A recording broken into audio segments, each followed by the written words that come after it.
Саламатсыздар ма? Өтіп кеткен тақырыпта біз орогендердің типтері бойынша талқыладық. Литосфера тақталар тектоникасы тұрғысынан қарағанда, Ламиза Хайм бойынша орогендер арасынан коллизиялық және субдукциялық орогендер ажыратылады деп айтып кеткен. Осы орогендердің коллизиялық тип континенттер тақталарының, яғни Евразиялық тақтасының Африка, Арабия және Үндістан тақталарымен жақындасып соқтығысу барысында жер қыртысының деформация нәтижесінде пайда болады екен. Орогендердің екінші типі мұхит тақталарының континенттердің немесе аралдық доғалардың астына сұғынуы, яғни субдукция кезінде, мәселен, Назка тақтасы оңтүстік Америка немесе Тынық мұхит тақтасы Курил, Камчатка доғасының астына ығысу нәтижесінде қалыптасады. Олардың континенттері орналасу жағдайына байланысты континентарлық, Альпі, Гималай таулы белдеу, континент ішіндегі Орал және орталық Азия таулы белдеуі және континент шетіндегі Анды және аралдық доғалар орогендерді ажыратуға болады. Орогендердің даму тарихы тұрғысынан қарағанда алғашқы және екінші реттегі немесе эпиплатформалық, постплатформалық орогендерге бөлінеді. Олар іргетасының геологиялық құрылысымен және даму режимімен ерекшеленеді.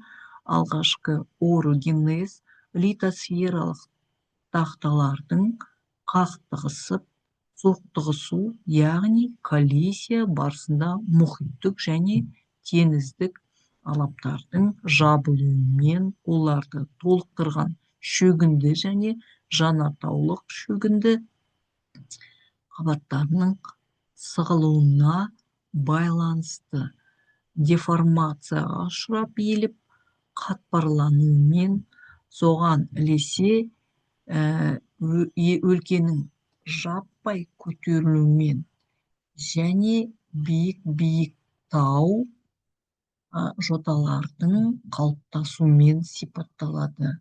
Бұл жерге енді мысал келтіріп кетсек, ол қандай таулар? Альпі таулары, Кавказ таулары, Гималай таулары, Анды таулары. Екінші реттегі орогенез ол екінші реттегі тау түзілуі деп түсінеміз.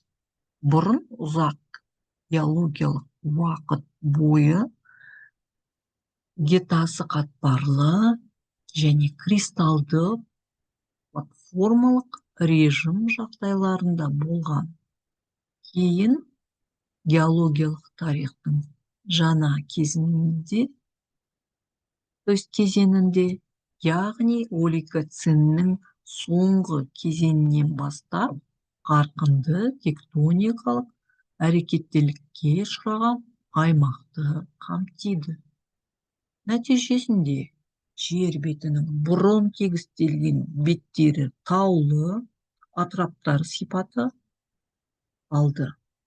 Ол Тянь-Шань, ол Алтай, ол Саян, Орал, Скандинавия, Гат таулары.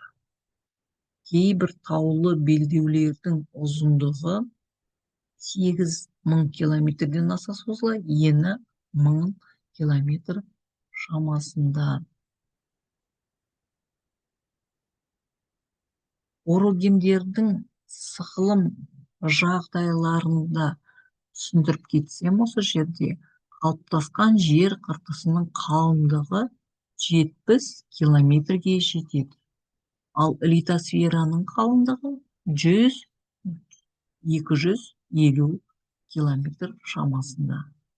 Морфологиялық тұрғыдан қарағанда континент ішіндегі биіктігі 1500-2000 метрге жетпейді. Ежелгі қалдықты таулармен қатар жоғарғы тектоникалық белсенділігімен 5-7 километрге дейін, сонымен бірге сейсмикалық және жанартаулы құбылыстармен сипатталатын биік-биік таулар түрінде көрініс береді. Мұндай тауларды геологиялық құрылымның саралуы көрсеткендей, олардың қазіргі кеңістіктегі созылу бағыты ежелгі құрылымдардың бағытына көп жағдайда сәйкес келе бермейді, және олар кембрийге дейінгі каледон, герцин немесе ерте мезозой орогенезі кезеңдеріндегі қатпарлы процестерге ұшыраған ежелгі кристалды тау жыныстарынан тұрады. Бұларға платформалық құрылымдар тән. Алайда олар тектоникалық белсенділігі жағынан салыстырғанда алғашқы орогендік, яғни альпілік қозғалмалы құрылыстардан кем түспейді.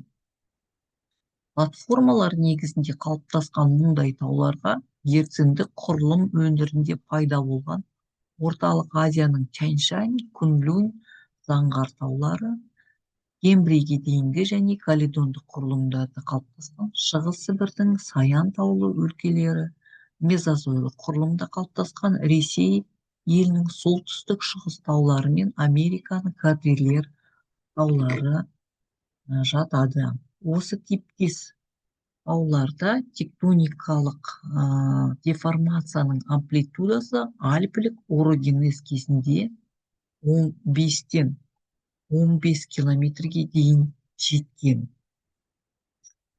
Мұндай таулы жүйелерді Хайн жанаған таулар, Белоусов белсенді платформалар, Мұратов эпиплатформалық орогенездік аймақтар деп атаған.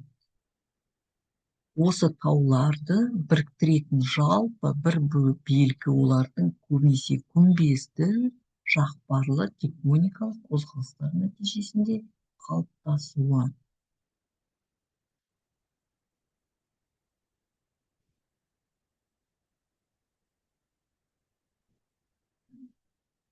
Континенттердің әр тұстарына орналасқанына және геологиялық даму тарихының айырмашылығына қарамастан, осы екі орогендік белдеулеріне ортақ бедер пішіндері байқалады.